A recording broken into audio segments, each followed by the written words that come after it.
Hello guys, নমস্কার সবাইকে। সবাই কেমন আছেন? আশা করি ভালো আছেন, আমিও ভালো আছি। আজকে আপনাদের দেখাবো পাতাকপি ঘাটি কেমন করে রান্না করা হয়। পাতাকপি মানে বাঁধাকপি। চলুন তাহলে আমি গরম তেল দিয়ে তেজপাতা দিব, তেজপাতার উপর পাঁচফোড়ন দিব। পাঁচফোড়ন একটু গরম হয়ে গেলে পরিমাণ কাঁচামরিচ ভেজে নিয়ে পাতাকপি দিয়েছি। এখন এই পাতাকপি ভালো করে নাড়িয়ে নিব। এখন নাড়াচাড়া করে পরিমাণ মতো হলুদ গুঁড়া দিব, তারপর স্বাদ মতো লবণ দিয়ে দেব। লবণ হলুদ দেওয়া হয়ে গেলে ভালো করে নাড়িয়ে নিব, যাতে লবণ হলুদ ভালোভাবে মিক্স করে নিতে পারি। তারপর মিক্স করা হয়ে গেলে টমেটো কেটে রাখছিলাম সেগুলো দিয়ে দেব। দুটা দিলে ভালো লাগে। এখন পরিমাণ মতো জল দিব, জল দিয়ে নাড়াচাড়া করে এখন কিছুটা আলু কেটে নিয়েছিলাম, ছোট ছোট আলু একটা করে কেটে নেবেন। পাতাকপির ভিতরে এরকম ছোট ছোট আলু দিলে স্বাদটা দ্বিগুণ বাড়িয়ে তোলে। এখন একটু আলু নাড়াচাড়া করে ঢেকে দিব। বেশ কিছুক্ষণ পর ঢাকনা খুলে দেখে নিব জল শুকিয়ে গেছে কিনা। জল শুকিয়ে আসলে ঢাকনাটা আর দিব না। এখন শুধু নাড়াচাড়া করতে হবে, ভালো করে ভাজি করতে হবে। যত পাতাকপি ভাজি করবেন ঘাটের স্বাদ তত সুন্দরভাবে চলে আসবে। তাই আমি সুন্দর স্বাদ আসার জন্য অনেকক্ষণ পর্যন্ত ভাজতে থাকলাম। ভাজার মাঝখানে এখন আমি আদা জিরা বেটে রাখছিলাম, এগুলা এখন দিয়ে দিব।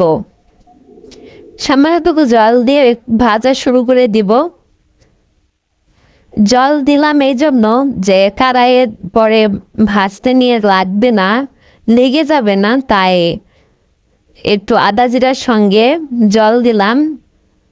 এই গ্রেভিটা পাতাকপির মাঝখানে গিয়ে আরও সুন্দরভাবে ঘ্রাণ চলে আসবে, এই জন্য একটু জল দিলাম। আর এখন শুধু এখন ভাজতেই থাকবো। ভাজতে ভাজতে ভাজতে ভাজতে যখন তেল ঝরিয়ে আসবে, মানে বুঝতেই পারবেন যে তেল ঝরিয়ে আছে। আর কালারটাও সুন্দরভাবে হয়ে আসবে তখন। এই যে দেখুন হয়ে আছে, অনেক সুন্দরভাবে গাঢ় হয়ে আছে। হয়ে আসার মাঝখানে কিছুটা আলু আমি গুটিয়ে নেব, তাহলে কষানোটা অনেক সুন্দর গাঢ় হয়ে আসবে, আঠালো ভাব চলে আসবে। এই জন্য আমি কিছুটা আলু আওলায় নিয়েছি। এই তো হয়ে গেল সুস্বাদু পাতাকপি ঘাটি। এই ঘাটিটা নিরামিষ রান্না করেছি আমি। কেউ কেউ আমিষভাবে রান্না করতে পারেন মাছের মাথা দিয়ে। আমি নিরামিষভাবে রান্না করেছি, কারণ নিরামিষই অনেক সুস্বাদু লাগে খেতে।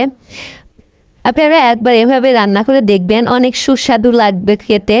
একবার রান্না করলে বারবার বলবেন যে হ্যাঁ সত্যি তো অনেক সুন্দর হয়েছে। আমি আর অপেক্ষা করতে পারলাম না, গরম ভাতের সঙ্গে খাওয়া শুরু করে দিলাম। আমার স্বামীকে বললাম একটু মাছের ডাল দাও এখানে, তো মাছের ডালের সঙ্গে মাছও দিয়ে দিয়েছে। আমি মাছের ডাল রান্না করেছি পাতাকপি ঘাটির সঙ্গে। মাছের ডালটা মাছের মাথা দিয়েও করা যায়। আমি মাছের চাকা দিয়ে মাছের ডাল করেছি। এই মাছের ডাল দিয়ে পাতাকপি ঘাটি অনেক সুস্বাদু না। তো যাই হোক, ধন্যবাদ সবাইকে পাশে থাকার জন্য। সবাই পাশে থাকবেন এবং ভালোবাসা দেবেন। সুস্থ থাকবেন, নিরাপদে থাকবেন। এই গরমের সময় সবাই একটু সাবধানে থাকবেন। নমস্কার সবাইকে।